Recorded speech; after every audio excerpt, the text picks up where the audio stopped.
Bonjour tout le monde. Aujourd'hui, on va essayer de faire une démonstration sur comment activer le mode location sur Atlascom, gestion commerciale, ainsi que les changements qui vont être apportés à la fois sur les options, sur le paramétrage, à savoir la fiche article, etc., et aussi sur les documents de vente.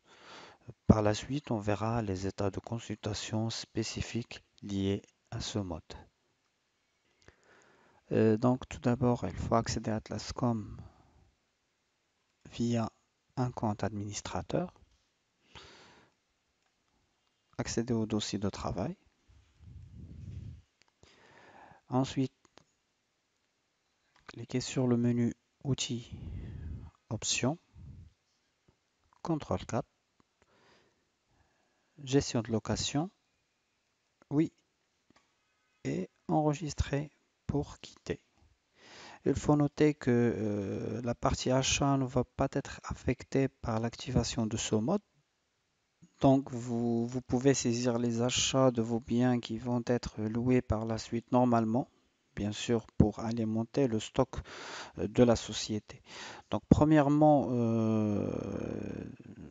on va consulter les changements qui vont être observables, bien sûr, sur l'application après l'activation de ce mode. Premièrement, sur la fiche article.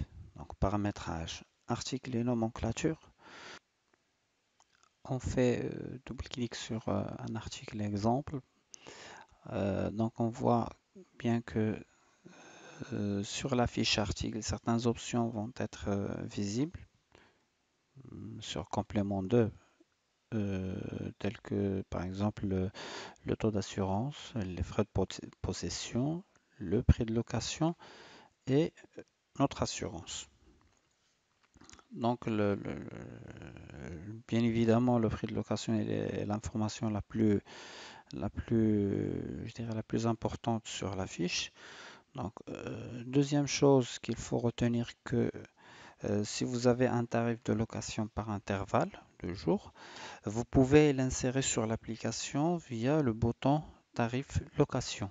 Donc, on sélectionne l'article et on clique sur tarif location.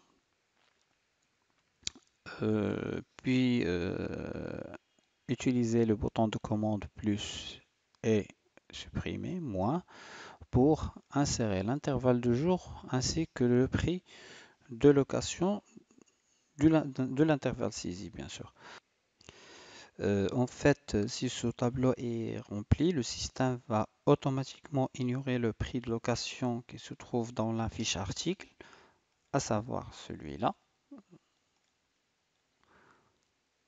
Et il va travailler uniquement sur le tarif par intervalle saisi sur le tableau suivant. Troisième élément qu'il faut retenir, c'est que vous pouvez remarquer également des changements qui vont être opérés sur les documents de vente, notamment le bon de commande et le bon de livraison. Euh, Vente, bon de commande. Donc, on peut établir des bons de commande afin de réserver un bien sur une période. Vous cliquez sur, bien sûr, bon de commande, ajouter, choisir le client, par exemple celui-là. Cliquez sur le bouton flèche, choisir le mode location et taper la date début et la date fin de la location. Bon, par exemple, 1/4/2017 au 10/4/2017. Donc ici, automatiquement, le système va me rajouter une nouvelle colonne, savoir le nombre de jours. Donc, je dois cliquer sur ce bouton pour choisir un article. Par exemple, prenons celui-là. Et le système va remplir le nombre de jours automatiquement par la différence de la date début et date fin. Donc ici, on peut saisir le nombre de biens loués, bien sûr, multiplié par le jour, multiplié par le prix unitaire TTC ou hors taxe selon le mode que vous adoptez, pour avoir bien sûr un prix total TTC. Donc après, je dirais, on peut valider notre bon pour qu'il soit pris en considération. Donc, à travers le bon de commande, on peut même vérifier un planning de réservation de l'article sur 7 jours précis.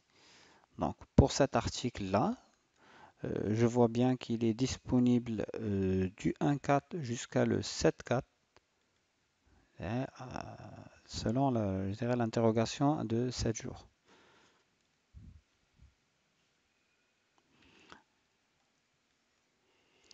Vous pouvez aussi effectuer des bons de livraison, établir des bons de livraison sur la base des bons de commande déjà saisis. Donc, sur le menu vente, toujours bons de livraison, ajouter, je dirais avec la même manière carrément, code client.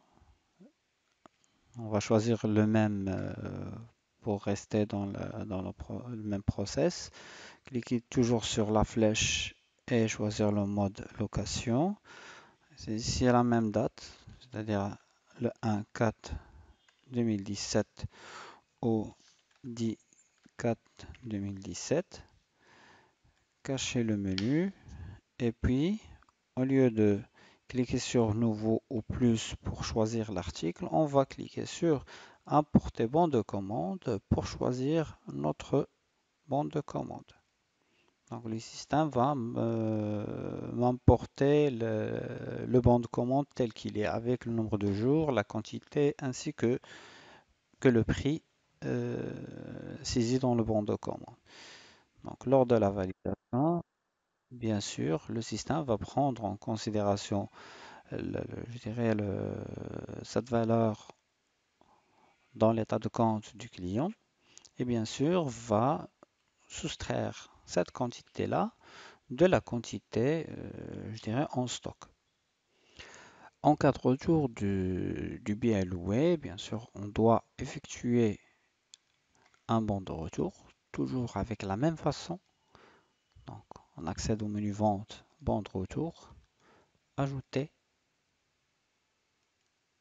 choisir le client, choisir le mode location, cliquer avec le bouton droit pour importer le bon de livraison, cocher, importer, puis cliquer sur OK. Donc, le système va m'afficher automatiquement les articles qui ont été saisis dans le bon de livraison avec la quantité, le nombre de jours et avec un prix zéro pour ne pas affecter la situation du client.